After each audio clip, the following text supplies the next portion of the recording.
अस्सलाम वालेकुम everyone, this is Zuhaib Tahir from Zedmits Urdu. आज हम डिस्कस करने वाले हैं टेटनस को। टेटनस में हम सबसे पहले देखेंगे aetiology. Aetiology mean study of the causative agent. तो कजेटिव एजेंट जो है वो क्लोस्ट्रीडियम टेटनी है या क्लोस्ट्रीडियम टेटनी है। और क्लोस्ट्रीडियम टेटनी की अगर हम बात करें तो ये स्पोर है, ठीक है। और इसके स्पोर्स की अगर मैं बात करूँ, इसके स्पोर्स कुछ यूँ होते हैं कि अगर ये एक बैक्टीरिया है, ये रोड है, ठीक है, यहाँ पे लिखा पड़ा है ये रोड्स होते हैं, और ये स्पोर इस तरह बनाते हैं कि यहाँ पर, ठीक है। So it gives a shape of tennis racket, ठीक है, टेनिस रैकेट की तरह इनकी शेप होती है, ओके, टेनिस रैकेट की तरह, ठीक है। और ये रोड्स हैं और एनारोब्स हैं और ग्राम पॉजिटिव है। एनारोब्स मीन्स ऑक्सीजन इनके लिए टॉक्सिक इन नेचर है। नेक्स्ट हम देखते हैं कि क्लोस्ट्रीडियम टेटनी ट्रांसमिट किस तरह से होता है। जब भी आप देखेंगे किसी का एक्सीडेंट हुआ, ट्रॉमा सेंटर पहुंचा, तो वहाँ पर सबसे पहले वो हम कहते हैं कि टेटनस का इंजेक्शन लगाओ, ठीक है। तो वो टेटनस का इंजेक्शन एक्चुअली होता क्या है वो मैं आपको एंड पे बताऊंगा, लेकिन उसको लगाने का मकसद यही है कि रोड्स पर, सॉइल में आपको स्पोर्स मिलेंगे टेटनस के। जब वो वाउंड के ऊपर लगेंगे तो फिर एंटर होंगे वहीं से, वाउंड से, ठीक है। वहाँ पर जर्मिनेशन होती है। अगर वहाँ पे टिश्यू डैमेज है, टिश्यू तो ऑब्वियसली डैमेज होंगे, ठीक है। और दूसरा ये कि जब वहाँ पे पुअर ब्लड सप्लाई होगी तब स्पोर जो हैं जर्मिनेट करेंगे, वेजिटेटिव फॉर्म में आएंगे, डिजीज़ काज करेंगे। कौन सी डिजीज़ काज करेंगे? टेटनस काज करेंगे। अब न्यूनेटल टेटनस जो है वो क्या है? जब भी tetanus causative agent Clostridium tetani enter हो into the body of the fetus या into the body of the newborn through umbilical cord जो होता है, प्लेसेंटा जो होता है, अगर उसके थ्रू कंटामिनेशन हो, कंटामिनेटेड अम्बिलिकस हो, उसके थ्रू इंटर करे, या फिर सर्कमसिशन कहते हैं खतना को, ठीक है। पीनस को जब कट किया जाता है, ऊपर से परपोरियस जो है वो काटा जाता है, ठीक है, उसको हम सर्कमसिशन कहते हैं। और वो वाउंड अगर उसकी देखभाल ना की जाए तो वहाँ पर भी न्यूनेटल टेटनस होता है। और उसकी मेन रीज़न क्या है? मेन रीज़न है under developed country, under developed societies के हम उस जगह पर मरहम पट्टी नहीं करते। That is not good, we have to do so. Then we have the pathogenesis. तो टेटनस के जो टॉक्सिन्स हैं उनको हम टेटनोस्पाज्मिन कहते हैं या टेटनोस्पाज्मिन कहते हैं। और जब bacteria in the form of spore आता है वाउंड साइड पे, then what happens? Vegetative form में कन्वर्ट होगा और वहाँ पे exotoxin known as tetanospasmin release होंगे, ठीक है। और वहाँ पे जो नर्व्स होंगी उनमें घुस जाएंगे टेटनोस्पाज्मिन, वहाँ से ट्रैवल करेंगे रेट्रोग्रेड फैशन में। अब रेट्रोग्रेड फैशन क्या होता है मैं आपको बताता हूँ यार। अगर आपके पास, मैं ऊपर ही ड्रा करने लगा हूँ, ये एक नर्व एंडिंग है और बैक्टीरिया प्रेजेंट है यहाँ पे, या टॉक्सिन प्रेजेंट है यहाँ पे, यहाँ पे है सीएनएस और ये पेरिफेरी है, ठीक है।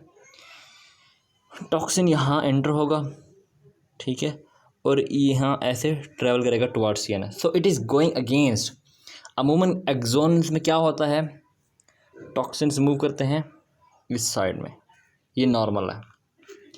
लेकिन in case of disease, in case of tetany या tetanus, toxins are moving in this fashion, और ये हमारे पास, इसको हम कहते हैं रेट्रोग्रेड फैशन, ठीक है।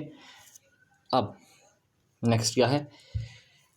CNS में पहुंच गए, वहाँ पे गैंग्लियोसाइड रिसेप्टर्स होंगे, ठीक है। मुख्तलिफ न्यूरॉन्स होते हैं, इंटर न्यूरॉन्स होते हैं, सेंसरी न्यूरॉन्स होते हैं, मोटर न्यूरॉन्स होते हैं। उनके दरमियान जो कनेक्शन होता है, बहुत सारी कनेक्शंस को हम गैंग्लियन का नाम देते हैं, ठीक है। तो वहाँ पे जो रिसेप्टर्स होंगे उनको ब्लॉक करेगा, और उनको ब्लॉक करने से गैबा या दूसरे जो इनहिबिटरी सब्सटेंसेस हैं, मीडिएटर्स हैं, वो रिलीज़ नहीं होंगे, जिनका काम होता है रिलैक्स करवाना, ठीक है। तो इनहिबिटरी एक्शन या रिलैक्सेशन एक्शन प्रोड्यूस नहीं होता, तो स्पैज़म आ जाता है, ठीक है। अब टेटनोस्पाज्मिन जो है मोस्ट टॉक्सिक सब्सटेंस नोन है, ठीक है, अलॉन्ग विद द बोtulinum टॉक्सिन्स, और ये प्रोटीज इन नेचर है। कोई भी प्रोटीन रास्ते में आए उसको क्लीव कर देंगे। इसका सिर्फ एक एंटीजन है, ठीक है, जो हम एज ए टॉक्साइड यूज़ करते हैं वैक्सीन के लिए। अब वैक्सीन के लिए हम इसका एंटीजन यूज़ करेंगे, it might be dangerous, you might be thinking, लेकिन ऐसा नहीं है। एंटीजन जो है that is actually agent to produce antibodies, okay. So toxoid will cause the production of antibodies or antitoxin. Next we have tetanus patient. Here we have tetanus patient. You can see extensor muscles. You can see extensor muscles there of the back. ये fully spasm में है, strong spasm है, strong paralysis है, strong tetany है, ठीक है।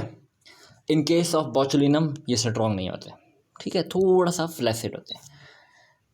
और इसके अलावा क्लिनिकल फाइंडिंग्स में हम देखते हैं स्ट्रॉन्ग मसल स्पैज़म, मैंने आपको बता दिया।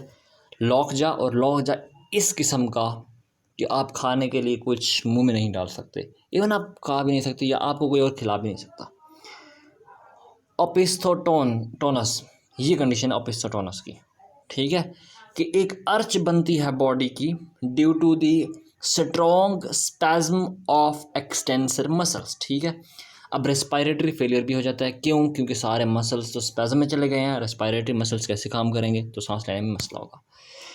नेक्स्ट हमारे पास है लैब डायग्नोसिस। तो लैब डायग्नोसिस कोई इतनी ख़ास नहीं है, एक ही एंटीजन है इसका, और बस यही है कि इसको जब हम मीडिया के ऊपर ग्रो करवाएंगे या इसके हम जब स्लाइड बनाएंगे तो हमें टर्मिनल स्पोर्स मिलेंगे ग्राम पॉजिटिव के, ठीक है।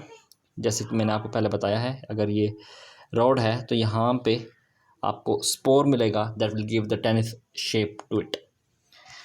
अच्छा, आगे चलते हैं। आगे हमारे पास ट्रीटमेंट है।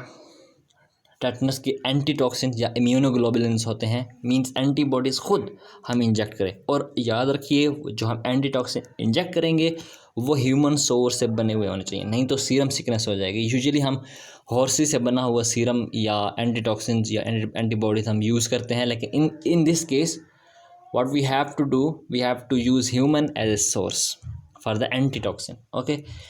और जो एंटीबायोटिक, क्योंकि ये बैक्टीरिया है, तो एंटीटॉक्सिन मेट्रोनिडाजोल या पेनिसिलिन जी आप इस्तेमाल कर सकते हैं। रेस्पिरेटरी सपोर्ट, जैसे आपको बताया कि रेस्पिरेशन बिल्कुल वो भी स्पैज़म में चली जाएगी, so we have to care about the breathing system, तो रेस्पिरेटरी सपोर्ट प्रोवाइड करनी है, ठीक है। बेंजोडायज़ेपिन जैसे कि डायज़ेपाम हो गया, ब्रोमाज़ेपाम हो गया, लोराज़ेपाम हो गया, लेकिन स्ट्रॉन्गेस्ट जो है वो डायज़ेपाम है, वॉल्यूम के नाम से उसका ब्रांड है। नेक्स्ट हमारे पास प्रिवेंशन है। सो इम्यूनाइजेशन करवाएं बच्चे की, ठीक है।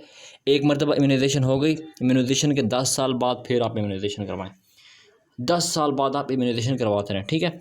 यहाँ पे लिखा पड़ा है डी टैप। डी टैप का मतलब सिंपल है, डिफ्थेरिया, ठीक है। डिफ्थेरिया मैं आपको बताता जाता हूँ। डिफ्थेरिया और फिर टेटनस, ये TA टेटनस को शो करेगा, और P है पार्टूसिस के लिए, ठीक है। ये 3 का कॉम्बिनेशन है, और ये टॉक्सॉइड्स हैं, ठीक है। टॉक्सॉइड्स का मतलब क्या है कि हम टॉक्सिन्स खुद एंटर करेंगे, उसके खिलाफ एंटीबॉडीज़ बनेंगी। अब ट्रॉमा अगर हो गया, ठीक है, ट्रमा हो गया, पहले तो हम उसको क्लीन करेंगे अच्छे तरीके से, फिर उसके बाद 3 चीज़ें देंगे। एंटीटॉक्सिन, एंटीटॉक्सिन क्या है? इम्यूनोग्लोबुलिन या एंटीबॉडीज़ खुद। दूसरा टॉक्सॉइड्स, अब इनमें एक अपोजिशन है, ठीक है। एंटीटॉक्सिन न्यूट्रलाइज करता है टॉक्सिन्स को और टॉक्सॉइड खुद टॉक्सिन्स है। तो आपने ऐसे करना है कि एंटीटॉक्सिन अगर आप एक बाजू में लगा रहे हैं तो उससे अलग कोई आपने साइट ढूंढनी है इंजेक्शन के लिए और वहाँ से आपने टॉक्सॉइड्स को इंटर करवा देना है, इंजेक्ट कर देना है। इसके अलावा आपने पेनिसिलिन इंटर करवा देनी है, वो आप किसी भी तरह से करवा सकते हैं, ठीक है। तो ये था टेटनस। उम्मीद है आपको समझ आ गई होगी। So we will meet in next video. Until next time, it's Zohaib Tahir signing out.